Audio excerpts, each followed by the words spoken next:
سلامونه او پښتنه مینه قدرمنو مینوالو د خپل کلیوال ساحل سلامونه یو ځل بیا ومنئ تمه د ټول برک روغ یاست ګلونو مینوالو په نننۍ کاڼي کرښه کې غواړم د خفګان په اړه درته وغږېږم موږ تاسې ولې خفه کیږو کوم لاملونه دي چې زموږ ستاسې د خفګان لامل کیږي دارنګه کومې نښې نښانې که زموږ ستاسې په وجود کې وي موږ فکر کوو چې رښتیا هم خفه یو یا دا چې کومې حل لارې دي څنګه کولی شو له خفګانه ځان وژغورو په ځانګړي ډول له ژور خفګانه لومړی خو دا باید موږ تاسې ومنو چې خفګان خواشیني دا زموږ ستاسې په ژوند پورې یوه تړلې پدیده ده په دې معنی چې هیڅ امکان نه لري چې یو څوک د ټول عمر خوشحاله وي ځکه دا ژوند داسې مثال لري لکه د پیانو تکمې په دې کې تورې او سپینې تکمې دواړه شته کله چې دواړه یو ځای وغږول شي د دې نه یوه خوندوره موسیقي جوړیږي خو کله که یوازې تورې یا سپینې غږول کېږي د دې نه موسیقي نه جوړیږي په دې معنی چې د ژوند ځینې حالتونه به داسې وي چې موږ خواشینی کړي موږ په اصطلاح موږ ته زیان ورسوي او د هغه له امله موږ تاسې خفه شو ولې ځینې حالتونه داسې شته چې موږ ته په واقعي معنی په رښتینې معنی خوشحالي رابخي نو په ژوند کې خوشحالي او خفګان دا لازم او ملزوم دی که چیرې ژوند یوازې خوشحاله وي یوازې خوښي وي او هیڅ کله درد او تکلیف او خفګان موږ نه لیدلی نو بیا هیڅ کله موږ د خوشحالۍ او خوښۍ په هغه راز او د هغه په معنا او د هغه په ارزښت هم نشو پوهېدلی نو لومړی مهمه خبره خو دا چې خفګان دا زموږ ستاسې په ژوند پورې تړلی دی ګوره معنی دا چې موږ تاسې به ضرور خفه کیږو خو لاملونه یې څه دي او معمولا ژور خفګان څه ته وایي کله که زموږ ستاسې د خفګان موده 15 ورځو ته رسیږي یا دا چې له 15 ورځو موږ تاسې د اوږدې مودې لپاره خفګان وکړو نو په روانپوهنه کې دې ته بیا ژور خفګان وي دا ځینې لاملونه لري چې تر ټولو مهم او ستر لامل دا د الله تعالی له ذکر او فکر څخه غفلت دی معنی دا چې که چیرې خدای مکه زموږ ستاسې اړیکه له الله تعالی سره کمرنګه کیږي په عباداتو کې سستي کوو د الله تعالی ذکر نه کوو د قرآن عظیم الشان تلاوت نه کوو دا ټول هغه عوامل دي چې زموږ ستاسې د خفګان لامل کیږي او زموږ ستاسې د زړه سکون ورسره له منځه ځي او بېشکه د قرآن عظیم الشان د آیت مبارکې مفهوم دی چې د الله تعالی په ذکر سره زړونو ته اطمینان حاصلیږي د قرآن عظیم الشان په خبره کې شک دا هیڅ د یو مسلمان سره نه ښایي نو کله چې قرآن عظیم الشان موږ ته په صریحو الفاظو وایي چې زما په لوستلو سره د الله تعالی په ذکر سره ستاسو زړونو ته اطمینان حاصلیږي نو باوري اوسئ هغه وګړي هغه ورونه هغه مسلمانان چې په ځانګړي ډول د الله تعالی ذکر کوي هغوی به هیڅکله په ژور خفګان باندې اخته نه شي او خواشیني او خفګان به یې تل له منځه ځي یو بل مهم او ستر لامل د خفګان د رامنځته کېدلو هغه کورنۍ ستونزې دي ګورئ مینوالو زموږ ستاسې د ژوند یوه برخه په کورنۍ کې تیریږي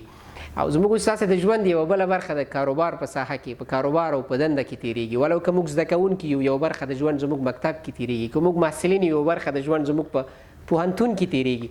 نو یوه برخه د ژوند هغه معمولا په کاروباري ساحه کې یا د دندې په ساحه کې تیریږي او یو بله برخه د ژوند هغه زموږ په ټولنه کې تیریږي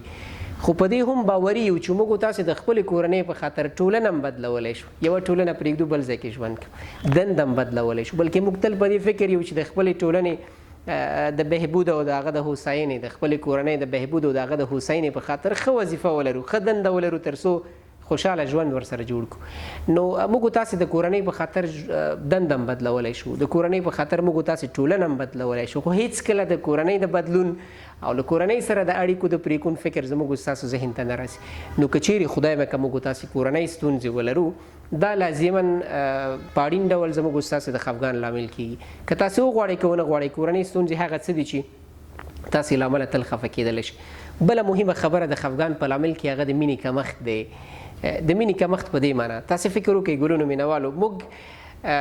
د لومړي ټولګي استاد موږ ته څه وایي موږ ته وایي چې کله چې بې او الف او بیا بې او الف سره وجنګو نو د دې نه بابا جوړیږي حال دا چې دوه چې کله سره په جنګ شي هیڅکله هغوی یو غږ نه رامنځته کوي هغوی هیڅکله یو سالم اواز نه شي جوړولی دوه ولې په جنګ دي هغوی همغږي نه دي هغوی یو بل نه مني نه موږ ته د کوچنیوالي د جنګ فکر راکول کېږي معنی دا چې موږ ته له کوچنیوالي څخه خوږه خبره چا نه ده کړې مه کوه نه شي کولی ته نو په څه پوهېږي دا هغه الفاظ دي چې تل زموږ ستاسې د مینې د کمښت لامل کېږي او همدغه د مینې کمښت زموږ ستاسې له ټولنې څخه له وګړو څخه له کورنۍ څخه د ګوښه کېدلو لامل کېږي موږ تاسو که له دغسې خبرو حالتونو سره مخامخ کېږو فکر کوو چې موږ نه پوهېږو فکر کوو چې موږ یوازې یو فکر کوو چې موږ د هغو خلکو سره چې اوسیږو هغوی دپاره هیڅ ارزښت نه لرو دغه هر څه په ټوله کې بیا زموږ د خفګان لامل کېږي نو که چیرې موږ ووایو چې بې او الف او بې او الف که چیرې یو بل سره لاسونه ورکړي یا دا چې یو بل ته ورغاړې وځي نو د دې نه به د بابا یو سالم غږ جوړ شي دا هغه څه دي چې دا د مینې الفاظ دي، دا د کرکې الفاظ نه دي. نو د مینې کمښت هغه څه دي مینوالو چې موږ تاسې زموږ ستاسې د خفګان لامل کېدلی شي. یو بل ستر لامل هغه په ژوند کې ځینې ناڅاپي پیښې او بدلونونه دي. خدای مکه یو ټکر حادثې سره مخامخ کیږو، موټر مو ورکیږي، یا فکر وکړئ چې زموږ ستاسې خدای مکه کور اور اخلي، یا دا چې په خپله یوه ترافیکي حادثه کوو. دا هغه څه دي چې موږ تاسې لازما ضربه وینو، زیان وینو، او د همدغه زیان او ضربې په اساس زموږ ستاسې خفګان رامنځته کېږي. او کله کله دا خفګان دومره اوږدمهاله شي چې بیا په ژور خفګان باندې بدلیږي. یو بل ستر او مهم لامل د خفګان د رامنځته کېدلو ځینې ناروغۍ دي. معمولا هغه ناروغان چې هغوی په اوږدمهاله ناروغۍ وخته دي. موږ په ټوله کې 3 ډوله ناروغۍ لرو. یو ښه کېدونکي ناروغۍ دي، یو نه ښه کېدونکي ناروغۍ دي، یو هغه ناروغۍ دي چې هغه معمولا په تلپاتې ډول باندې نه ښه کېږي، بیخي له منځه نه ځي، ولې موږ هغه کنټرولولی شو. لکه د فشار تکلیف شو. هغه څوک چې هغه د فشار تکلیف لري دا به ټول عمر د فشار تکلیف لري. فشار کنټرولېږي ولې په ټوله کې له منځه نه ځي چې بیخي د فشار تکلیف یو څوک لري او هغه بیخي ښه شي. یا د شکرې ناروغي شو. هغوی چې د شکر ناروغي لري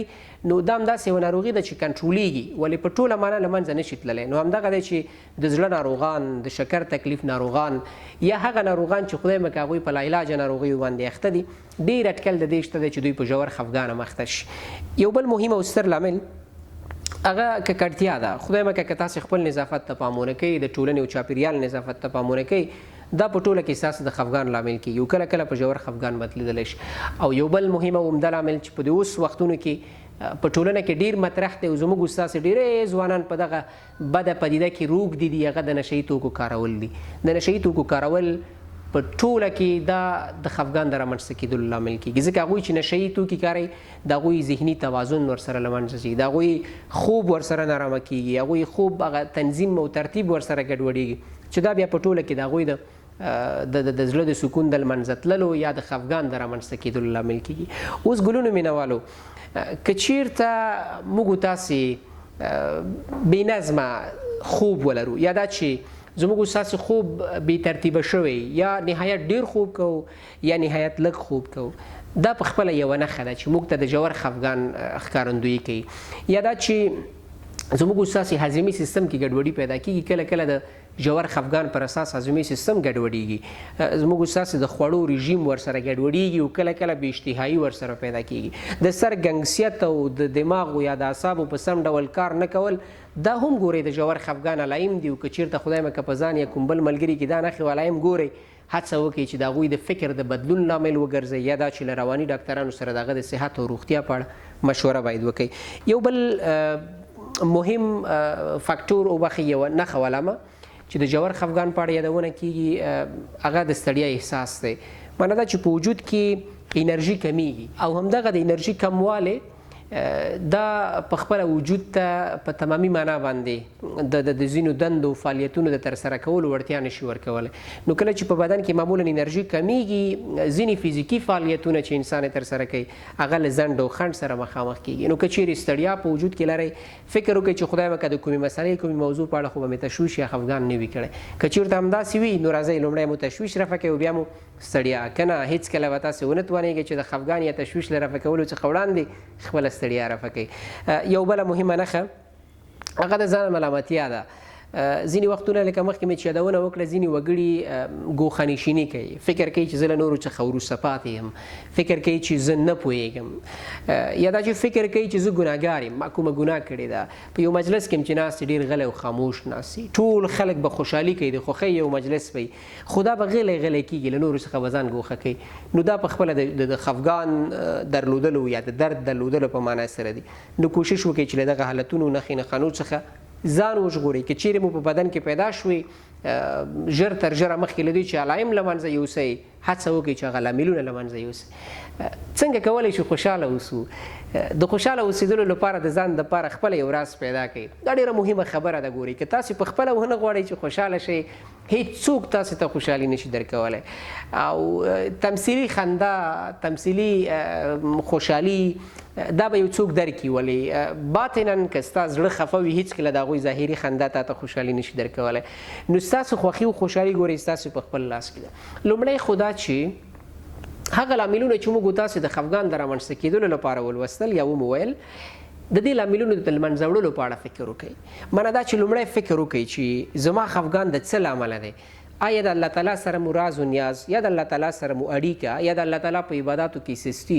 یا په ټوله کې د الله تعالی سره ستاسې اړیکه خو کمرنګه شوې نه ده. که چېرته ستاسې خفګان د دې له امله وي، راځئ الله تعالی سره مو اړیکه پیاوړې کړئ. لکه څنګه مو چې وویلې د الله تعالی په ذکر سره زړه ته سکون حاصلېږي. نو که چېرته تاسو خدای وکړه د الله تعالی له ذکر او فکر څخه غافله شوي یاست او خفګان مو د دې غفلت له امله وي، نو ژر تر ژره هڅه وکړئ چې خپلې اړیکې بیرته ورغوئ. که چیرې خدای مکړه ستاسې خفګان په نشهیي توکو د روږدېدو له امله وي، نشهیي توکي پرېږدئ تر څو خفګان مو رفع شي. که چیرې ستاسې خدای مکړه خفګان د کورنیو ستونزو له امله وي، راځئ لومړی مو کورنۍ ستونزې حل کړئ، د هغه نه وروسته ستاسې خفګان پخپله ورسره له منځه ځي. نو په هر صورت ځینې د حل لارې چې ما دلته ځان سره یادښت کړي دي، لومړی خو دا چې د الله تعالی ذکر ډېر وکړئ، د الله تعالی یاد ډېر وساتئ په ذهن کې، په وخت سره خپل عبادات ترسره کړئ، د قرآن عظیم الشان تلاوت وکړئ، اذکار وکړئ. په دې سره ستاسې سکون زړه ته حاصلېږي او خفګان مو له منځه ځي. بل دا چې هڅه وکړئ ټولنیزې اړیکې پراخه کړئ. د ټولنیزو اړیکو پراختیا تاسو سره مرسته کولی شي چې ځینې غوره ملګري د ځان دپاره وټاکئ، او دا غوره ملګري به ستاسو د فکر په بدلون او تاسو ته په یو ډول د خوښۍ درکولو په برخه کې ډېره زیاته مرسته در سره وکړي. یوه بله ډېره مهمه حل لاره هغه دا ده چې تاسو منظم خواړه وخورئ. که تاسو چېرته په سحر او غرمه کې منظم خواړه ونه خورئ، یو انرژي لرونکي خواړه ونه خورئ، ستاسې وجود ورسره ضعیفه کېږي، چې همدغه ضعف ستاسو د ځینو دندو په ترسره کولو کې د ځنډ او خنډ لامل کېږي.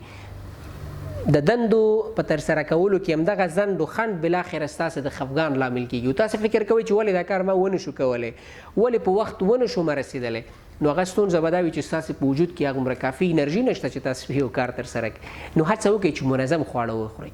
غذایي رژیم مو منظم کړئ. بل دا چې تاسو هڅه وکړئ مینوالو منظم خوب وکړئ. که ډېره اړینه نه وي د شپې در ناوخته ویښ مه پاتې کېږئ، سحر وختي را پاڅېږئ. که ډېره اړینه نه وي هڅه مه کوئ چې تاسې د سحر له لمانځه څخه وروسته خوب وکړئ، آرام وکړئ، ځکه د سحر له لمانځه څخه وروسته خوب کول دا پخپله یو ډول ستړیا او بزدلي په انسان کې رامنځته کوي، پیدا کوي. نو تاسې هڅه وکړئ خوب مو منظم کړئ. داسې نه شي چې یا ډېر زیات خوب کړئ یا ډېر لږ خوب کړئ. که د شپې خوب ونه کړئ ته مجبور چې د ورځې ستا د فعالیتونو په وخت کې دا ته خوب راشي. نو په دغه وخت کې د خوب راتلل دا پخپله د وظایفو او دندو ترسره کولو کې ځنډ و خنډ رامنځته کوي. نو هڅه وکړئ چې تاسې د خوب په برخه کې ډېر دقیق اوسئ او په وخت ویده شئ، په وخت را پاڅېږئ. بله مهمه خبره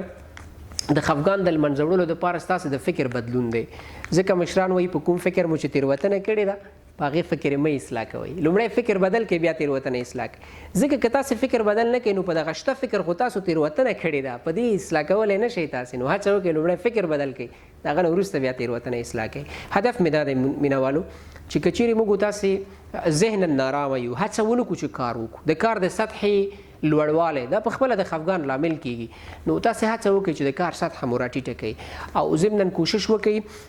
چې منظم تمرین وکړئ. منظم تمرین یا ورزش کېدلی شي چې روزمره هر سهار د 10 یا 15 یا نیم ساعت 30 دقیقو دپاره هر ورځ یا هر یو ورځ بعد یوازې منډه وهل وي، یا دا چې تاسې سپک تمرینات نور کوئ، یا دا چې یو تمرین خونې ته ځئ، یو جیم ته تاسې ځئ، ولته تاسې یو منظم او باقاعده ریګولر تمرین کوئ. خو هڅه وکړئ چې د ژوند د نورو ټولو مصروفیتونو سره سره تاسو تمرین ته وخت ورکړئ، ورزش ته وخت ورکړئ، په منظم ډول باندې ورزش وکړئ. دا تاسو سره ستاسو د فکر په بدلون او دارنګه له خفګانه په راوتلو کې نهایت ډېره مرسته کولی شي. بله مهمه خبره هغه د ځینو خوړو خوړل دي، په ځانګړې توګه د شیدو، دارنګه د شاتو او د مڼې خوړل دي. تاسو که چېرته په شیدو کې لږ څه شات واچوئ، حل یې کوئ او لرې مو له مخې مڼه ورسره وخورئ، نو باوري اوسئ چې دا ستاسو بدن ته نه یوازې دا چې پیاوړتیا ورکوي بلکې ستاسو د ژور خفګان د لمنځه وړلو لامل هم کیدلی شي. نو ګلونو مینوالو نننۍ کاڼي کرښه کې اصلي موخه زموږ دا وه چې موږ تاسو خفګان وپېژنو، د خفګان په لاملونو باندې پوه شو او د خفګان نښې نښانې وپېژنو. ډېره مهمه خبره چې باید موږ تاسې زده کړو هغه د خفګان د لمنځه وړلو لارې چارې وي چې د ویډیو په پای کې تاسې وکتلې. د موضوعاتو په ټاکلو، د منځپانګې په خوښولو کې تل راسره مرسته وکړئ. تر راتلونکي کاڼي کرښې ښې چارې.